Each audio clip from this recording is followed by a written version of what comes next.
Fala galera, tudo bem? Meu nome é Joaquim, eu sou médico residente do terceiro ano de ortopedia e hoje a gente está aqui gravando um podcast bem especial. A gente mudou agora um pouco o direcionamento e a partir de agora nós vamos fazer uma série de conteúdos, de podcasts voltados para quem vai fazer a prova de título de especialista de ortopedia agora no final de fevereiro, tá certo? Então hoje é o episódio inaugural dessa série de vídeos para o TEOT de 2021.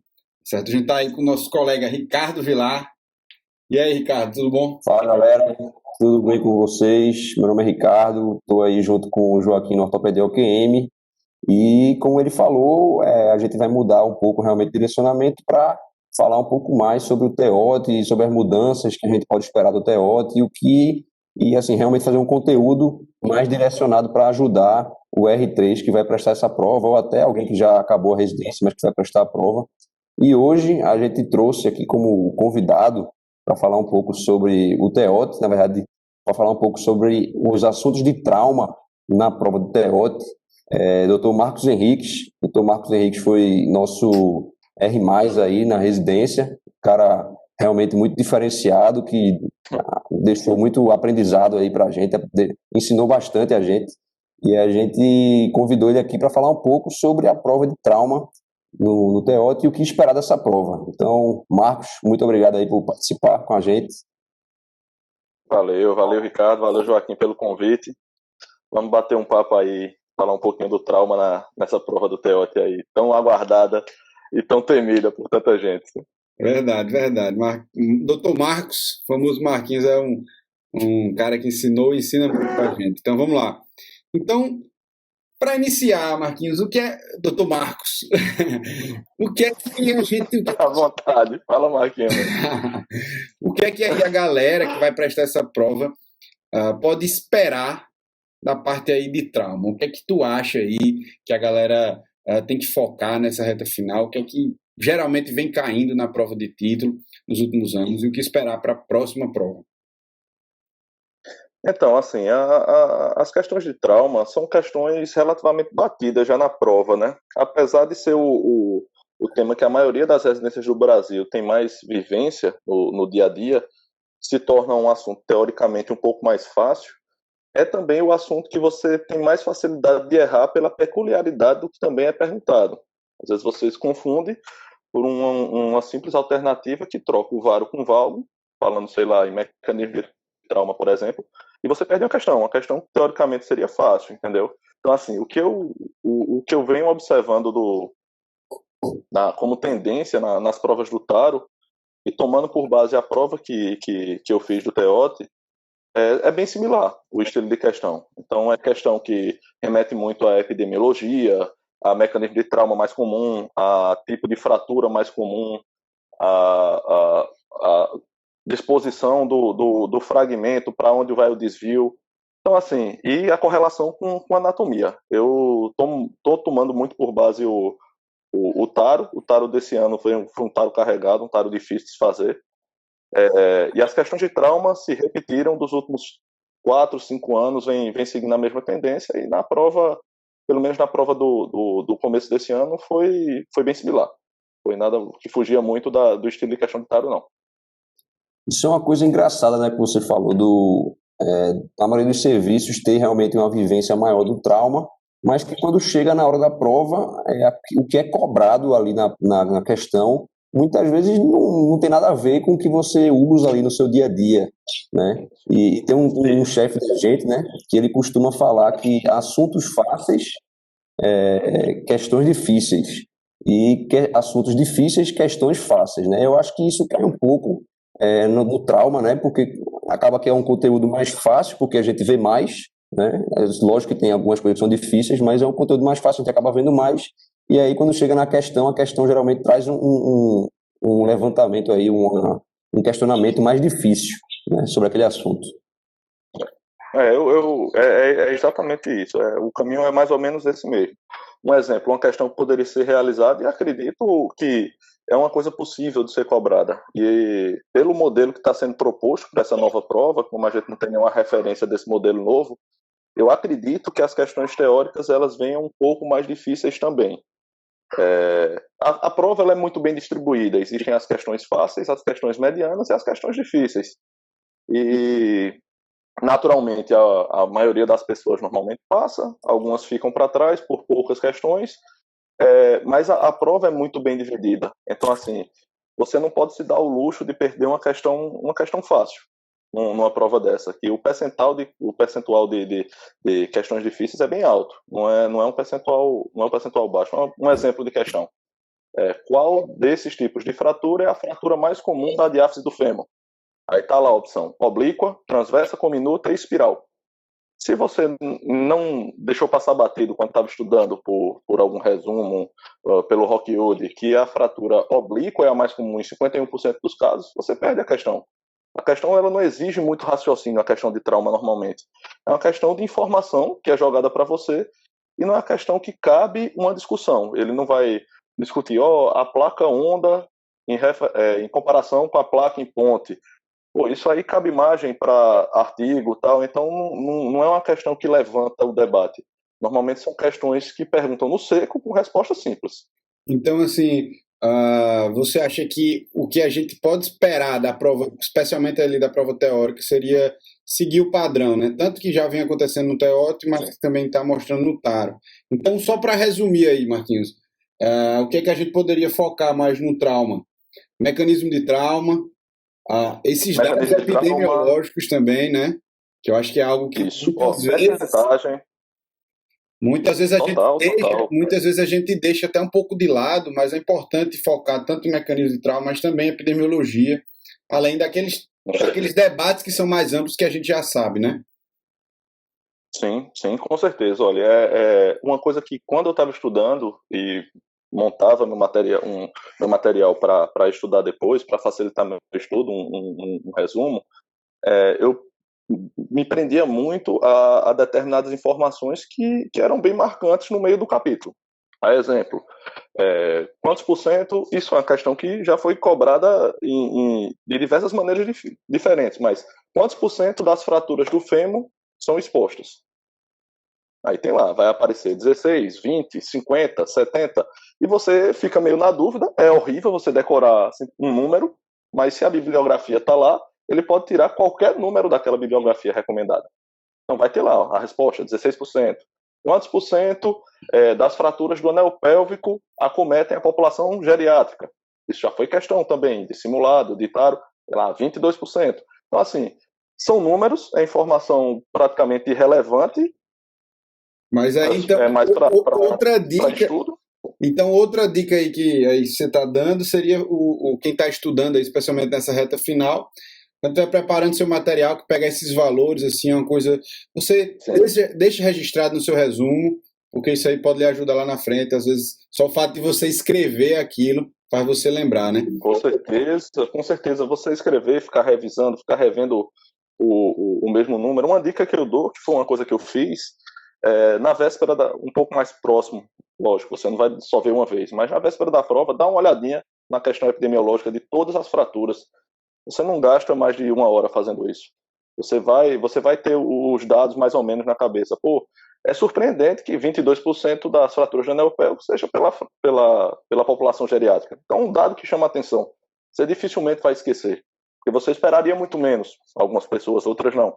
Então, assim, é mais difícil perder uma questão que seria difícil, só por estar cobrando um valor numérico, mas uma questão simples de você armazenar informação. Não existe tanto raciocínio, né? Exatamente. Então, a gente, até para ilustrar isso, a gente trouxe uma questão aqui, né, do Taro, do ano passado, e é justamente isso que a gente estava comentando, né, da fratura diafisada do fêmur, a associação com fratura ipsilateral do colo femoral ocorre e ele quer saber a porcentagem que tem essa associação de fratura do colo do fêmur e fratura da diáfise, e ele quer saber qual é a região mais acometida quando tem a fratura do colo do fêmur, se é baso cervical, se é médio cervical. E é exatamente isso que a gente estava comentando, né? A gente estuda muitas vezes o assunto e a gente se detém aquela informação de que é um trauma num paciente mais idoso, um trauma de baixa energia, uma queda da própria altura, ou então é um trauma de alta energia no paciente mais jovem. E essa informação da porcentagem da associação a gente acaba passando batido muitas vezes, né? Eu acho que nesse caso nem tanto, porque é uma coisa mais batida já da prova de ser cobrado isso, né? É esse dado específico da associação do colo do fêmur com a fratura da diáfise. Então a gente já sabe que isso é cobrado em prova e a gente já meio que decora esse dado aí.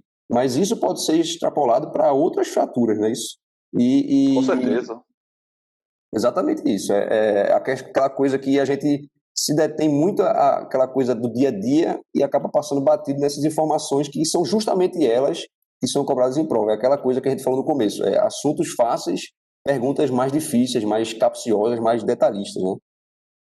Então, assim, cabe esse adendo. A gente falou de epidemiologia, falou da parte de mecanismo de trauma, que é o que normalmente é cobrado. É difícil você ter uma questão de tratamento nas questões de trauma. E lesões associadas. Então, assim, hoje está muito em voga ser cada vez mais cobrado maus tratos, as lesões infantis, as fraturas pediátricas, exemplo.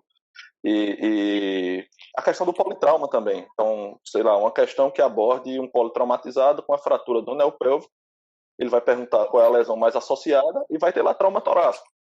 Então, assim, se você não passou uma vista na partezinha bem dividida no livro, tem lá lesões associadas. Então, essas informações, elas estão sendo cada vez mais postas na prática em si, na formulação das questões, porque cabe menos recurso para a questão ser debatida ou ser anulada. Então, assim, facilita, a questão, o espaço é mínimo, a leitura é rápida, é uma questão rápida de ser respondida também, mas tem que ter a informação, né? E tu falasse aí de tratamento, né, que não é tão comum de ser cobrado na prova teórica, e quando é cobrado, geralmente não é tanto para você falar sobre a indicação, sobre o que você escolheria, qual implante você escolheria, mas sim sobre complicações daquela cirurgia ou detalhes assim técnicos da cirurgia, sobre quantos centímetros de distância deve ter entre o foco de fratura e o bloqueio de uma haste, alguma coisa desse tipo, né? Geralmente não é para você escolher o tratamento, mas sim para você mostrar algum conhecimento técnico sobre aquele tratamento que ele tá falando ali. Perfeitamente, perfeitamente. São questões que envolvem muito anatomia também. Então, a melhor abordagem para uma fratura do colo do fêmur, tipo Powell's 3, após a pinagem percutânea com um parafuso canulado, para a disposição de um parafuso antisalhante, vai ter lá, seria o acesso de Smith-Petersen, o acesso de Watson-Jones, o acesso de Hardinge, e por aí vai. Então, são questões que correlacionam muito a anatomia também. Então, saber a vascularização se o fragmento avulsionado ou fragmento minuto é uma região anatomicamente mais frágil ou não, se é uma região importante que tem uma facilidade por um acesso X ou um acesso Y. Essa correlação anatômica também é muito grande. Assim, vai ter a modificação que não vai ter mais uma prova de anatomia pura.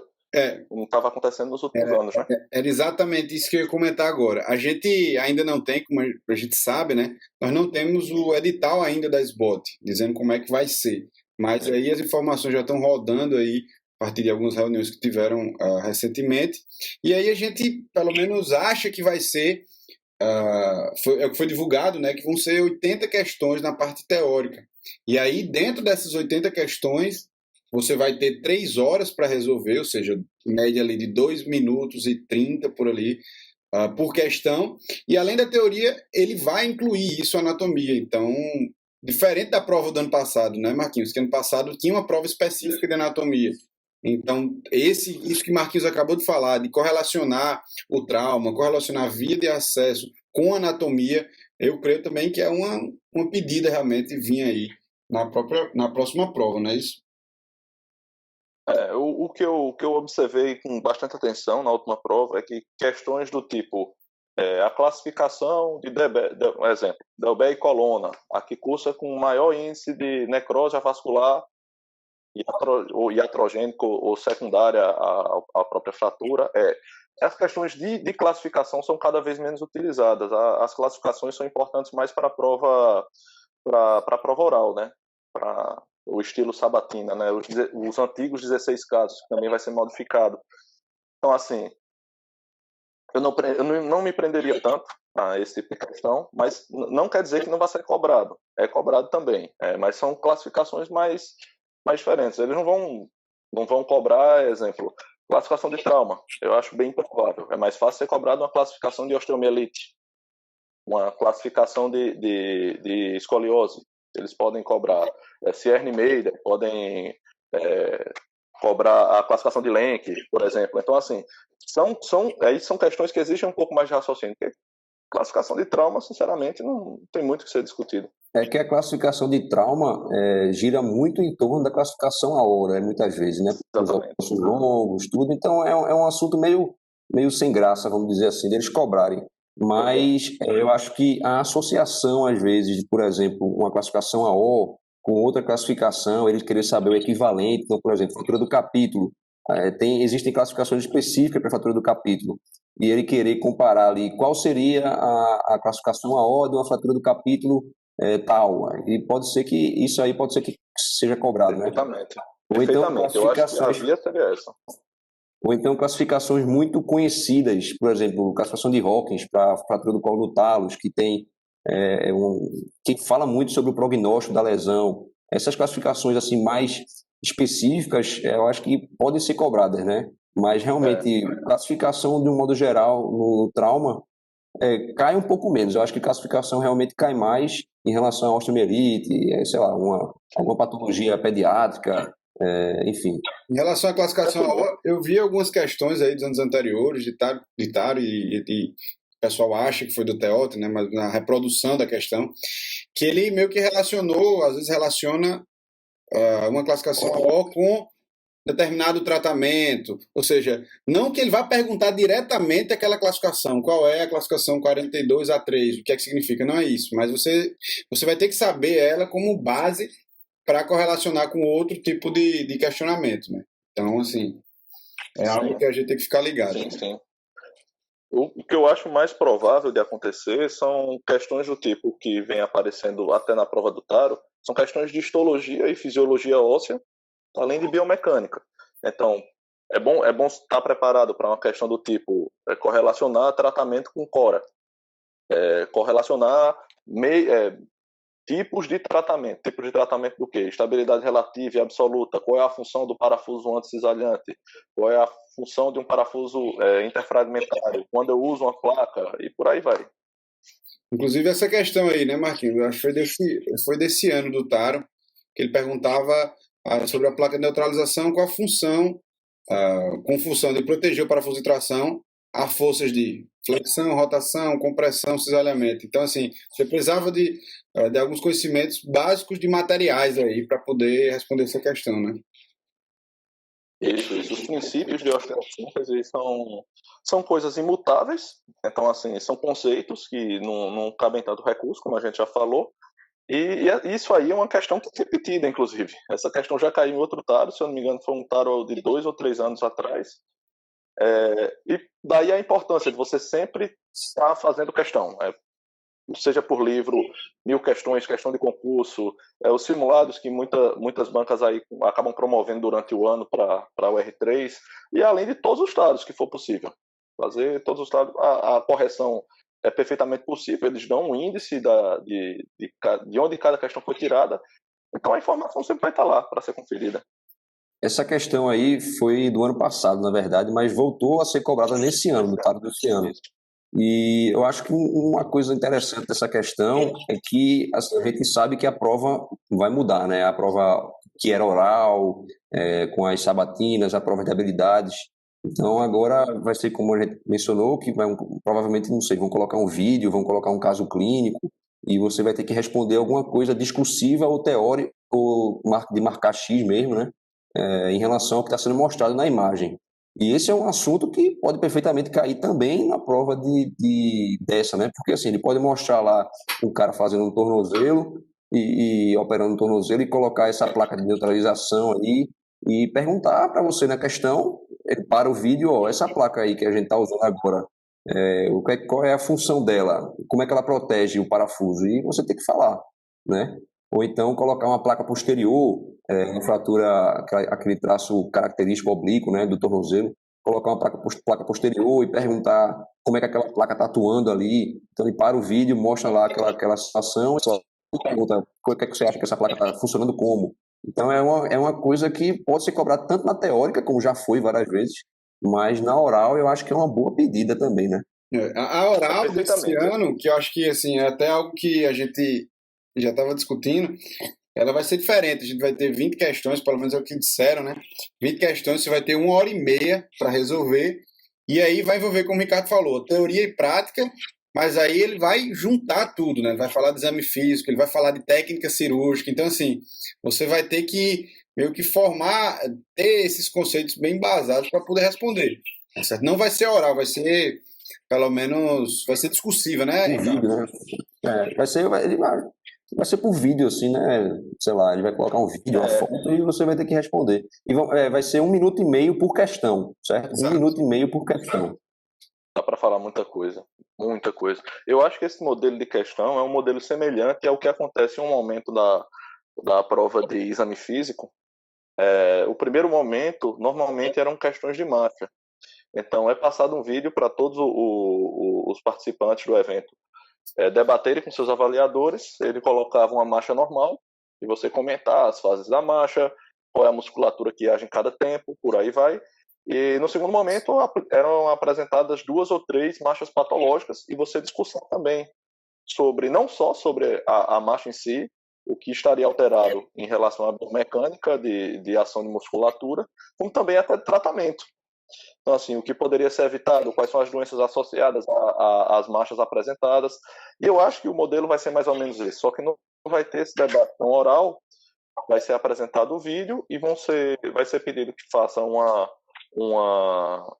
uma resposta discursiva, por meio de um mini texto, ou até uma questão de múltipla escolha. Tomara que não caia a marcha, né? Eu acho difícil. Eu acho que marcha é um assunto que com certeza vai cair, seja na teórica ou seja na prova oral. É impossível não ser cobrado marcha. Ô Marquinhos, em relação à prova de habilidades, que era do ano passado, assim, a gente, vamos dizer, tem que fazer uma banda de tensão, né? Você tem que fazer uma banda de tensão na patela. E lá você, ano passado, nos anos anteriores, você teria que fazer lá, né? Os passos, enfim. Mas como é que tu acha que pode ser cobrado isso esse ano? No caso, nessa prova aí. Como é que o pessoal pode se Então, preparar inclusive, foi uma das minhas questões, foi banda de tensão que caiu para mim. Eram 5 questões de habilidades, e uma delas foi banda de tensão, teve alongamento tendíneo do tendão de Aquiles, mas como é que eu acredito que pode ser cobrado?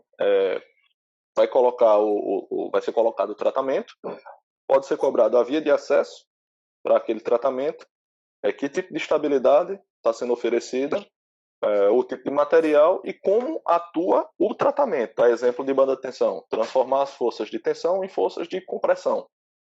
Você, optando por uma estabilidade do tipo absoluta, você precisa de uma redução anatômica, uma compressão interfragmentária aceitável e um mecanismo rígido o suficiente para aguentar o sistema. Eu acho que é uma questão que vai ser muito mais abrangente no debate, na discussão.